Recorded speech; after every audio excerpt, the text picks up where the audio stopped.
चेतना की चेष्टा ने चमत्कार कर दिया, चेतना की चेष्टा ने चमत्कार कर दिया। गुरमिट काल का नाम पूरे कर्नाटक में रोशन कर दिया। उम्मीद आपसे भी काफी उम्मीद है, जिस तरह से आप टीचर्स को अप्रिशिएट कर रहे हैं। As a teacher I personally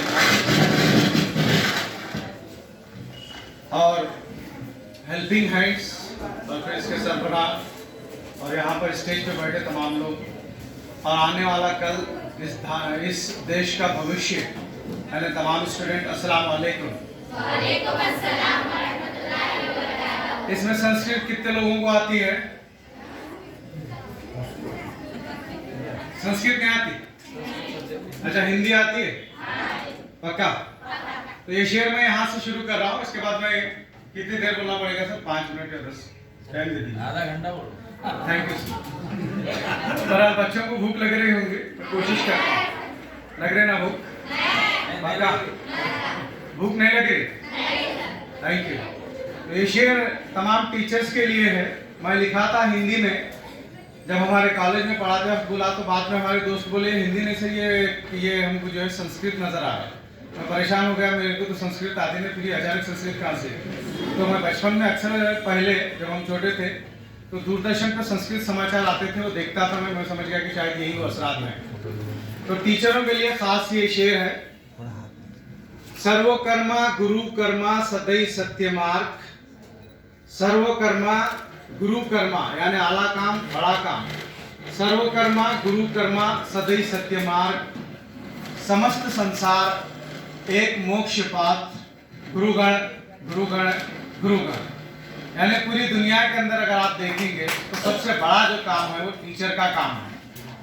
तो आज मैं आपके सामने, यहाँ पे आप कितने किलोमीटर से आ रहे हैं यहाँ पढ़ने के लिए मुझे आइडिया नहीं है। हो सकता है कुछ लोग 5 किलोमीटर से आ रहे होंगे, कुछ लोग 4 किलोमीटर से आ रहे होंगे, कुछ लोग 2 किलोमीटर या फिर कुछ लोग करीब से ही आ रहे हैं। तो एक वक्त में एक लड़का, जब बादशाह हुकूमत थी या राजाओं की हुकूमत थी, उस वक्त वहां पे एक लड़का बड़ी उम्मीद के साथ, बड़ी चाहत के साथ, मैं तमाम स्टूडेंट से ये आपसे खास मैं एड्रेस कर रहा हूँ, तो इसको सुन लीजिए। तो लड़का बड़ी उम्मीद के साथ एक टीचर को देखना शुरू करता है। जब वो टीचर को देखना शुरू करता है तो वो बोलते हैं क्या बात है, क्यों मुझे तुम इस तरह देख रहे हो? तो लड़का बोलता है आप उस्ताद हैं और मैं आपका शागिर्द बनना चाहता। तो उस्ताद बोलते मैं आपको पढ़ा नहीं सकता, इसलिए यहाँ जब मैं पढ़ाने आ रहा हूँ, वो फला फला नवाब साहब हैं, उनके बच्चों को मैं पढ़ाने आ रहा हूँ और उनको पढ़ाने आने की वजह से मुझे यहाँ पे तनख्वाह जो है दी जाती है। तो फिर दूसरे दिन वो लड़का वहाँ पे आके ठहर जाता है, फिर तीसरे दिन भी वहाँ पे आके लड़का ठहर जाता है। चौथे दिन जब वो उस्ताद देखते हैं तो फिर उससे ये बोलते हैं मेरा घर यहाँ से करीब 8 किलोमीटर दूर है, 8 किलोमीटर यहाँ से मेरा घर दूर है, और तुम अगर वाकई कुछ पढ़ना चाहते हो, सीखना चाहते हो, तो ये 8 किलोमीटर के दरमियान जो भी तुम्हारे जहन में सवाल है मुझसे पूछना, मैं उतना ही तुम्हारे को जवाब देता हूँ। तो चूंकि लड़के के अंदर पैशन था, लड़के के अंदर जुनून था, लड़के के अंदर अपने ख्वाबों को पूरा करने का एक हौसला था, और उससे अहम बात यह थी कि उस बच्चे को कुछ बनने की ख्वाहिश थी। वो लड़का ठीक है मान जाता है। जो ही उस्ताद आते हैं दूसरे दिन सुबह से ही जब आते हैं तब ठहर जाता है। ठहरने के बाद जब उन्होंने पूरे बच्चों को पढ़ाकर 6 घंटे के बाद निकलते हैं तो बच्चा वहां से अपने घर की तरह वो उस्ताद के साथ चलना शुरू होता है। तो लड़का पहला सवाल करता है, दूसरा सवाल करता है, तीसरा, इस तरीके से सवाल करना शुरू होता है। तो 1 किलोमीटर का रास्ता खत्म, दूसरे किलोमीटर का भी रास्ता खत्म, आखिरकार 9 से 7 किलोमीटर वहां से पूरा जो है वो डिस्टेंस खत्म हो जाता है और वो मुल्क साहब का घर वापस घर जो है आ जाता है। उन्होंने बोलते हैं आज की क्लास खत्म हो गई, आज की क्लास यहीं रोक देते हैं। तो बेटा ये वो लड़का जाने उसके बाद इस तरीके से 6 साल तक अपने उस्ताद से मुसलसल सवालात करना शुरू करता है और 6 साल तक किस तरीके से वो इल्म हासिल करता है। उसका नतीजा क्या होता है? उसका नतीजा ये होता है, वो जो लड़का 6 साल मुसलसल 7 किलोमीटर रोजाना सवालात करते हुए इल्म हासिल करता है, तो उसका नतीजा ये निकलता है कि जब वो दुनिया को अपना नॉलेज शेयर करना शुरू करता है तो 245 कंट्रीज आज बजट किसी से सीखते हैं तो वो कोई और नहीं रहता, बल्कि वो लड़का रहता है जो आपकी उम्र में सवालात करना शुरू करता है। वो लड़का वो रहता है जिसको आज और मैं और आप जो है उसे इमाम गजाली रहमतुल्लाह अलैह के नाम से जानते हैं। तो अगर आप ये एज के अंदर कोई ख्वाब देखते हैं तो वो ख्वाब पूरा किया जा सकता है। अगर आप ये सोचते हैं कि मैं ये बनूंगा या बनूंगी तो आने वाले दिनों में आप बन सकते हैं। जिस तरह मैं चेतना मैडम के बारे में बताया, तो आने वाले कल के चेतना अगर कोई हो सकते हैं तो बेटा आप हो सकते हैं। क्यों हो सकते हैं, क्या वजह से हो सकते हैं? तो आपकी ये जो एज है, ये एज के अंदर बड़े बड़े इंकलाब आने का दरअसल टाइम होता है। ये वो उम्र है जिसे टीन एज कहा जाता है। इस टीन एज के अंदर जो भी ख्वाब देखे जाते हैं वो ख्वाब पूरे हो जाते हैं। क्यों, क्या हिसाब से? इसलिए कि आपके पास वक्त होता है, इसलिए कि आपके पास एनर्जी होती है, और सबसे अहम बात यह है कि इसलिए कि आप जो सोचते हैं वो काम होने के पूरे पूरे इम्कानात होते हैं। अगर आप देखते हैं हसन गंगू की लाइफ, अगर आप देखते हैं अलेक्जेंडर की लाइफ, अगर आप देखते हैं अबू कलाम की लाइफ, इन तमाम लोगों की जिंदगियों को अगर आप देखेंगे तो उनके अंदर एक कॉमन बात पाई जाती है। वो कॉमन बात क्या है सर? वो कॉमन बात यह है कि टीन एज के अंदर ख्वाब देखा गया। जब टीन एज के अंदर ख्वाब देखा गया तो नतीजा क्या निकला कि आने वाले दिनों में 30 साल से कम अरसे के अंदर या करीब 30 साल के अंदर अलेक्जेंडर पूरी दुनिया के अंदर अपने ख्वाब को हकीकत में बदलता है और पूरी दुनिया का राजा बन जाता है। बेटा आप भी आने वाले दिनों में अगली चेतना बन सकते हैं। आप भी आने वाले दिनों में उन तमाम लेक्चरर्स की तरह बन सकते हैं जिनको आप यहाँ पे आज स्टेज पर देखें। तो मेरी आपसे गुजारिश नहीं है, मेरी आपसे निवेदन भी नहीं है, मेरा आपसे सिर्फ एक और सिर्फ सवाल ये है, अगर आप अपनी माँ बाप से मोहब्बत करते हैं जिस तरह ये लड़की करी, और मुझे यकीन है कि ये लड़की सोची होंगी मैं भी एक दिन जरूर कुछ ना कुछ बनूंगी, इसलिए बनूंगी कि बेटी जो होती है वो अपने बाप से बहुत ज्यादा प्रेम करती है, बहुत ज्यादा चाहती है। बेटा अपनी जगह बाप को चाहता है, लेकिन ज्यादा अगर कोई चाहते हैं तो वो चाहती है बेटी। तो यहाँ पे चूंकि ज्यादातर लड़कियां, मैक्सिमम लड़कियां हैं, मैं आपसे गुजारिश करूंगा कि आप चाहे चेतना मैडम रहो या फिर कोई और दूसरे रहो, आप उनकी जिंदगियों से अपने आप को रिलेट कीजिए। रिलेट करी थी एक लड़की दिल्ली के अंदर, आप लोगों को मालूम है कि यहाँ पे आजकल शाहीन बाग का नाम बहुत सुने जा रहा है, तो दिल्ली के अंदर भी वहां पे एक रिक्शा वाला था जो उत्तर प्रदेश से आता है और दिल्ली के अंदर सेटल हो जाता है। बहुत खुश था। लोग पूछते क्या वजह से खुश है साहब, क्या रीजन है? तो वो आदमी बोलता है कि साहब मैं इसलिए खुश हूँ, मुझे बेटी पैदा हो गई। अब बहुत सारे लोगों का, पुराने जो ख्यालात के लोग रहते हैं, उनको एक बड़ी अजीब बीमारी रहती है, बेटा खुश हुआ तो अचानक उनका चेहरा बदल जाता है, और बेटी जब पैदा होती है तो उनके चेहरे बदल जाते हैं। मगर ये बाप पढ़ा लिखा नहीं था, लेकिन इसकी सबसे बड़ी खूबी ये थी कि ये अपनी बेटी की अहमियत को समझने वाला था। तो ये आदमी बोलता मुझे बेटी पैदा हुई है इसलिए आज मैं बहुत ज्यादा खुश हूँ। वो फाइनली 6 महीने के बाद आप देखते हैं कि बेटा जहाँ गरीबी रहती है, जहाँ परेशानी रहती है, जहाँ बैकवर्ड रहते हैं, जहाँ पीने के पानी का जो है साफ इंतजाम नहीं रहता, वहाँ बहुत सारे प्रॉब्लम भी रहते हैं। तो एक लड़की जिसकी उम्र सिर्फ और सिर्फ 6 महीने है, उस वक्त अचानक उसकी माँ का जो है इंतकाल हो जाता। माँ का इंतकाल हो जाता। माँ का इंतकाल होने के बाद दूसरे लोग आकर बोलते हैं उसके वालिद को आप दूसरी शादी कर लीजिए। तो वो आदमी बोलता नहीं, मैं अपनी पहली बीवी को भूल नहीं पा रहा हूँ, इसलिए मैं दूसरी शादी नहीं कर लेता और मैं अपनी बेटी का ख्याल रखूंगा। बेटा वो सोचिए उस बाप के बारे में किस लेवल की मेहनत करा होगा, किस लेवल का कमिटमेंट उस बाप का था होगा। बच्ची 5 साल की होती है। 5 साल की होने के बाद उर्दू मीडियम स्कूल में, गवर्नमेंट स्कूल में वो लेकर जाता है। जब जाने के बाद ले जाते रहता है तो अतराफ के रिश्तेदार, क्योंकि वो भी पढ़े लिखे नहीं है, जानते नहीं है, इसीलिए कहते हैं जो समझ गया आपको, टीचर को जो समझ गया आपको वो सिकंदर कहलाता है। जो समझ गया आपको वो सिकंदर कहलाता है, नादान तो आज भी आपको बेचारा समझते हैं। तो इस पॉइंट ऑफ व्यू से जब उन टीचर वो बच्ची को एडमिशन के लिए ले जाते रहता, अतराफ के लोग बोलते रहते हैं क्यों पढ़ा रहे, क्या वजह है? आखिरकार इस बच्ची को किचन संभालना है। तो उसके वालिद साहब जवाब देते हैं मुझे ये पता है उसको किचन संभालना है, लेकिन बाप होने के नाते मेरी जिम्मेदारी ये है कि इसे बेहतरीन तालीम देना है। जब बेहतरीन तालीम देना है उसका लफ्ज इस्तेमाल करते हैं तो तमाम लोग पूछते हैं बहुत बड़े बड़े बात कर रहे हैं आप, बहुत बड़ी बड़ी बातें कर रहे हैं, ऐसा है बड़े बड़े बातें कौन सिखा रहे हैं? तब वो आदमी बोलता है कि मैं रोजाना एक टीचर को अपने रिक्शे में स्कूल को छोड़ता हूँ, तो वो टीचर मुझे बोले अगर मेरी बेटी पढ़ेंगी तो हमारी आने वाली जिंदगी बदलेंगी, तो इसके लिए मैं स्कूल लेके जा रहा हूँ। वो आदमी लेकर स्कूल को जाता है। फाइनली वो बच्ची 7th पास होती है, फिर 10th पास होती है। 10th पास होने के बाद पीयूसी आर्ट्स में एडमिशन लेती है।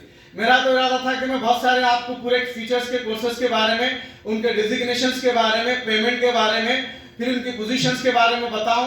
क्योंकि वक्त इजाजत नहीं दे रहा, फिर इंशाल्लाह अगर उम्मीद वाले और हेल्पिंग हैंड वाले और हमारे मोइनुद्दीन साहब का खास साथ रहा तो इंशाल्लाह एक बार मैं आने की कोशिश करूंगा।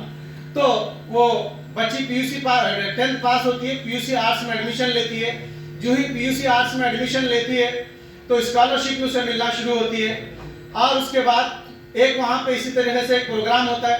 तो फाइनली पीयूसी पास होती है। पीयूसी पास होने के बाद फिर वो लड़की देखते हैं कि बीए में एडमिशन लेती है और बीए भी पास हो जाती। जो ही बीए पास होती है, शादी का मौका आता है तो वो लड़की बोलती है मैं शादी अभी नहीं करना चाहती, कुछ दिनों के बाद करती हूँ। तो फाइनली लड़का ढूंढती हूँ तो एक फंक्शन हॉल में मैनेजर रहता है, 10th पास रहता है, जहाँ पे लड़के नहीं पढ़ते, ये सोशल प्रॉब्लम भी आता है। तो वही मामला उस लड़की के साथ होता है। वो रिंग सेरेमनी रहती है।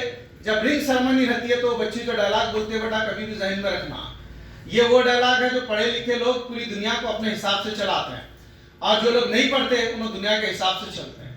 तो जहाँ उसकी रिंग सेरेमनी का टाइम रहता है, जिंदगी के पूरे ख्वाब पूरे होने का टाइम रहता है, जहाँ पे आपको आपका लाइफ पार्टनर मिलने वाला रहता है, उस वक्त रिंग सेरेमनी के दरमियान उस लड़के को बोलती है मेरा एक ख्वाब है जो अब तक ना टीचर पूरा करे ना पेरेंट्स पूरा करे, मगर तुम वो मेरा ख्वाब पूरा कर सकते। तो लड़का बड़ा खुश हो जाता और खुश होकर बोलता है बोलो तुम्हें क्या चाहिए?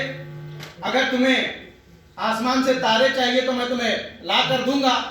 वो लड़की हंसना शुरू करती है और हंस कर बोलती है मुझे आसमान के तारों की जरूरत नहीं है क्योंकि जिंदगी का चांद तो तुम ही हो। वो और बहुत ज्यादा खुश हो जाता है। खुश होने के बाद फिर वो लड़की बोलती है कि मैं एक एग्जाम लिख रही हूँ, 3 साल तक मैं वो एग्जाम लिखना चाहती हूँ। आज हम रस्म कर लेंगे, 3 साल के बाद हम शादी कर लेंगे और वो ख्वाब जो माँ बाप और टीचर मिलकर पूरा नहीं कर सके तो तुम मेरा वो ख्वाब पूरा कर सकते। फाइनली वो लड़का मान जाता है। जो ही लड़का मान जाता है, पहली दफा एग्जाम देती है बच्ची, फेल हो जाती है।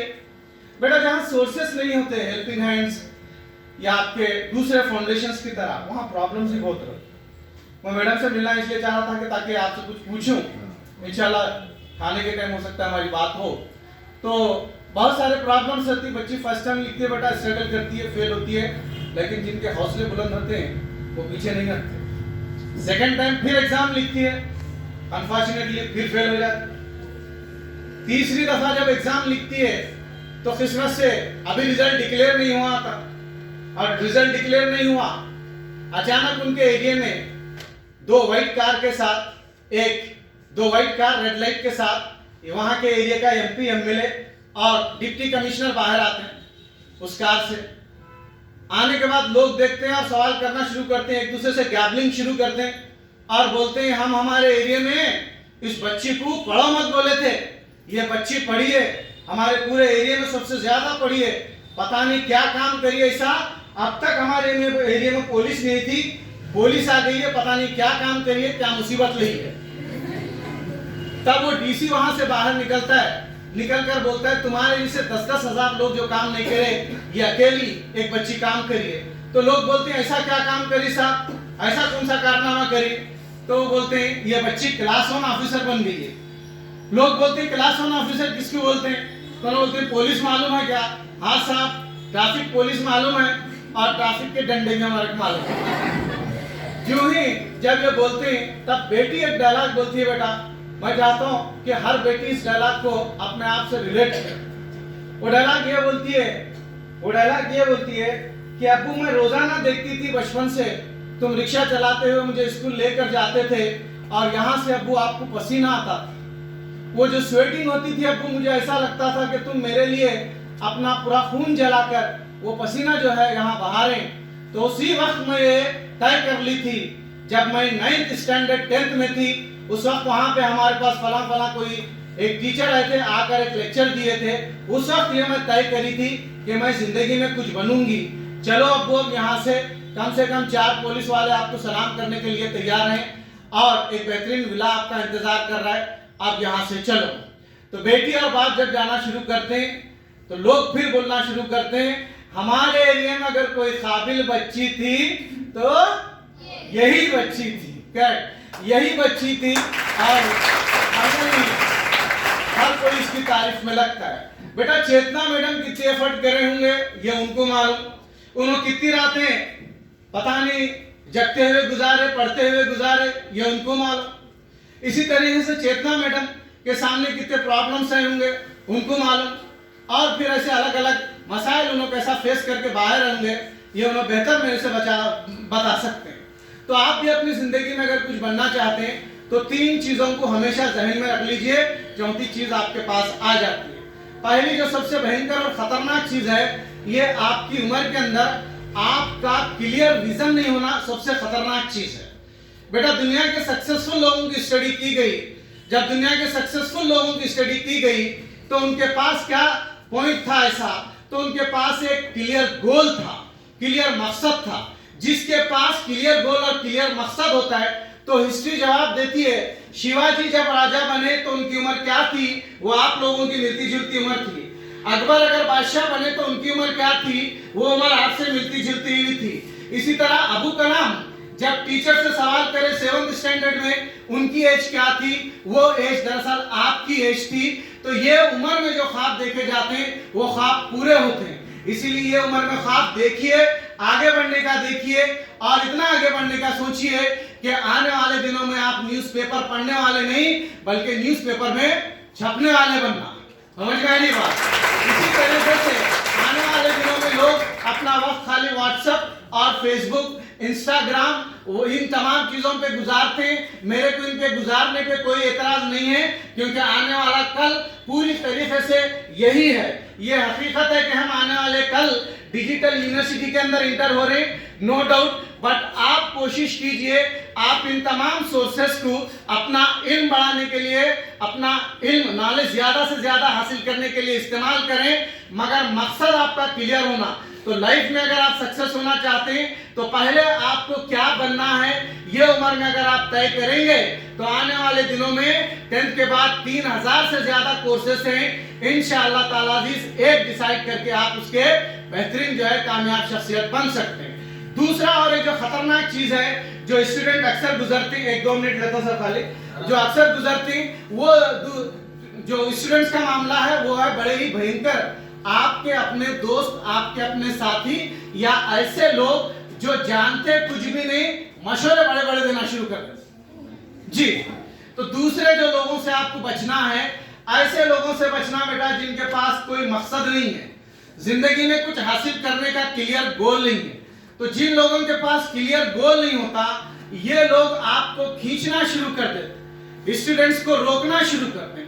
बेटा जो चीज रुकी हुई रहती है वो आपको खींचती है, और जो बहने वाली रहती है वो आपको आगे लेके जाती है। तो आप ऐसे लोगों से दोस्ती करना, ऐसे लोगों से फ्रेंडशिप करना जिनके पास एक मकसद है और वो गोल के तहत अल्हम्दुलिल्लाह उन्हें आगे बढ़ रहे हैं। ये दूसरा पॉइंट है। तीसरा अहम पॉइंट ये है कि जो मुझे और आपको समझना चाहिए, आप क्या भी बनो, कुछ भी बनो, इन हदीस के हिसाब से एक इंसान के जो है 3 एस्पेक्ट्स हैं बाप के। एक वो बाप है जो आपका बायोलॉजिकल यानी हमारे वालिद साहब होते हैं। इसी तरीके से दूसरे वो शख्स है जो शादी होने के बाद जिसके ससुर साहब बोलते हैं उनको भी बाप कहा गया है। इसी तरह एक इंसान के जो तीसरा बाप होता है, वो तीसरा बाप बेटा दरअसल गुरु रहता है, उस्ताद रहता है। तो उस्ताद के जो पॉइंट रहते हैं आपके लिए बड़ी रहनुमा का जो है काम करते हैं। जिंदगी अगर आप बदलना चाहते हैं तो सिकंदर एक बात बोलता है, वो सिकंदर ये बोलता है कि मुझे बाप जो है पैदा करके इस जमीन पर लाया, मगर इस जमीन के अंदर हुकूमत करना और आगे बढ़ना अगर कोई सिखाया है तो वो कोई और नहीं मेरे उस्ताद हैं। तो इस पॉइंट ऑफ व्यू से आप तमाम से गुजारिश है कि आप ये जो गैर मामूली उस्तादों को, मेरे को बड़ा ताजुब होता है, प्राइवेट में लोग पैसा देकर पढ़ने आते हैं और हमारे पास बहुत सारे रूल्स रेगुलेशन होते हैं। हमारे रूल्स एंड रेगुलेशन को माना गया तो वहां पे स्टूडेंट्स की वैल्यू है बोले शायद, अदरवाइज नहीं। मगर यहाँ पे गवर्नमेंट स्कूल में मेरे को बड़ा ताजुब होता है कि ये जो टीचर ऐसे ऐसे स्टूडेंट्स को भी पढ़ाते हैं 20% 30% जो स्कूल ले आना चाहते हैं और अपने आप को मोटिवेट रखते हैं। तो मैं इसके लिए आपको सलाम करता हूं सर, तमाम अवार्डीज, तमाम गवर्नमेंट टीचर्स को, एक बार सलाम करता हूं और मैं चाहता हूं कि आप तमाम लोग इनके लिए क्लैप करें। मोटिवेशन दरअसल ये गवर्नमेंट टीचर्स का है जो अपने आप को पूरी तरीके से डेडिकेट करके, बेटा एक बार आदमी हमारे को डिसरेस्पेक्ट से अगर बात करा तो हम दूसरी बार मिलना पसंद नहीं करते, मगर वाकई ये टीचर है कि जब स्टूडेंट्स का बिहेवियर भी प्रॉपर नहीं आ रहा है, ना रिस्पांस सोसाइटी से आ रहा है, ऐसे टाइम पे भी आप जो है अल्हम्दुलिल्लाह अपने दम खम के साथ इस देश को, इस कम्युनिटी को बनाने के वास्ते ठहरे हुए हैं। तो हम अल्हम्दुलिल्लाह ना सिर्फ आपको सलाम करते हैं, बल्कि हम चाहते हैं कि आपसे वो तमाम चीज़ें सीखें जो आप इन हालात से गुजरते हुए इंशाअल्लाह फेस कर रहे हैं, और हमको सिखाएंगे ताकि हम भी अपना रोल प्ले कर सकें। तो 3 अहम बातें मैं आपके सामने बोला। पहला पॉइंट क्या था बेटा? फर्स्ट क्या होना? क्लियर गोल होना। सही है गलत? अगर मेरे आंखों के सामने अगर कचरा है तो क्या मैं देख सकता हूँ? नहीं देख सकता हूँ? हाँ, तो क्लियर गोल रहा तो देख सकते नहीं देख सकते? यस। सेकंड पॉइंट क्या बोले? जी हाँ, फ्रेंडशिप, हमेशा बेवकूफ लोगों से बच के रहना। इसी तरह बुरे मशवरे देते रहते हैं लोग, आप पढ़ने से क्या होता है वगैरह वगैरह, इनसे भी बचना। करेक्ट। तीसरा पॉइंट क्या था जी? उस्तादों के ताल्लुक। Thank you. ये पॉइंट्स मैं आपके सामने बहुत सारी चीजें लेकर आया, फिर इंशाल्लाह और कोई मौके पे मुलाकात हुई तो फिर बात होंगी। एक कोटेशन है, अभी अमेरिकन रिसर्च के अंदर भी काम चल रहा है, इसको स्टडी में अडॉप्ट करें। मैं टीचरों से गुजारिश करता हूँ कि हम जो भी इल्म हासिल कर रहे हैं बेटा, हमारे इल्म से सोशल डेवलपमेंट आ, सोशल चेंज आ, लोगों का भला होना। तो जैसे B.R. अम्बेडकर साहब के इल्म से कॉन्स्टिट्यूशन बना, नेहरू साहब के विजन से कहां देश गया। राजीव, मैं कोई पार्टी का आदमी नहीं कहता, मेरे को पार्टी का ब्लेम लगाने का कोई इत्तेफाक बड़ा, आजकल सियासत मामला चला, हर किसी कोई ना कोई पार्टी का क्यों बोलता है। तो इसी तरीके से राजीव गांधी का जो एक स्टेप लिया गया इलेक्ट्रॉनिक कम्युनिकेशन के वास्ते, आज इंडिया बहुत ऊंचे मुकाम पर है। तो यहाँ मेरी आप तमाम से गुजारिश है बेटा, आप जो भी पढ़ रहे हैं सोशल प्रॉब्लम सॉल्व करने की नियत से पढ़िए, तो इंशाअल्लाह आपको बहुत ज्यादा बेनिफिट्स होगा। एक हदीस का कोटेशन है, तुम में बेहतरीन शख्स वो है जो दूसरों के काम आए। जो पढ़े दूसरों के काम आने के वास्ते होंगी, इंशाअल्लाह वो आपको, आपकी फैमिली को और लोगों को भी बहुत ज्यादा कामयाब और कामरान करेंगे। और एक बार तमाम टीचर्स को, ये NGOs को और आप तमाम स्टूडेंट्स को बार बार और एक बार सलाम। आगे बढ़ते रहिए, पीछे मत हटिए। ये शेर के साथ मैं अपनी बात खत्म कर रहा हूँ। नौजवानों के ताल्लुक से है। शेर मालूम है ना? शेर देखे हैं कभी? मैं तो नहीं देखा, खाली पेपर में देखता हूँ, तो टीवी पे देखता। तो शेर को अगर उसकी ताकत का पता चल जाए तो जंगल में कोई रहता नहीं। शेर को अगर उसकी ताकत का पता चल जाए तो जंगल में कोई रहता नहीं। नौजवान को अगर उसकी अहमियत का एहसास हो जाए तो फिर कभी वो रुकता नहीं। नौजवान को अगर उसकी अहमियत का पता चल जाए तो फिर कभी वो रुकता नहीं। मंजिलें बन जाती हैं उसके कदमों का निशान। अब देखिए चेतना मैडम इतना कोशिश करके आगे आ गए। आप लोग भी बनना चाह रहे हैं ना ऐसे? जोर से बोलिए। सही बनना चाह रहे? यस। तो मंजिलें बन जाती हैं उसके कदमों का निशान, और वो बनता है ख्वाबों का सुल्तान। All the best for your bright future. Have enthusiasm, try to become something in life to solve the social problems, social issue. Once again, I thanks to Moinuddin Sahab and the NGOs. Thank you very much.